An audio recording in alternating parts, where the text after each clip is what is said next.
And now to another big race, an unprecedented campaign in Tennessee history. But tonight, 3 incumbent state Supreme Court justices will keep their seats. Our chief investigative reporter, Phil Williams, followed the money, checked the facts all throughout this campaign. It was a fascinating campaign, Phil. Absolutely. And when all the numbers are counted, this probably will be about a $2 million race. Unprecedented. The effort to replace the 3 Democratic appointees was led by Lieutenant Governor Ramsey and partly fueled by money from out of state. Now let's take a look at the totals in these races. Justice Connie Clark from Williamson County will keep her seat, drawing, it looks like, about 68% of the votes for retain, 32% for replace. Now, likewise with Justice Sharon Lee out of East Tennessee, she won re-election by a similar margin. And Chief Justice Gary Wade from East Tennessee also fought off Lieutenant Governor Ramsey's effort to throw him out.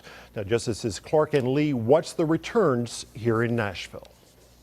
We took our case to the voters. We asked them to consider false statements, misstatements, distortions, and to make their own judgment about us. And I think they've spoken loud. Everywhere I went, people, when I would explain what the issues were, they were very receptive, and they said, well, yeah, that's what we want. We want fair and impartial courts.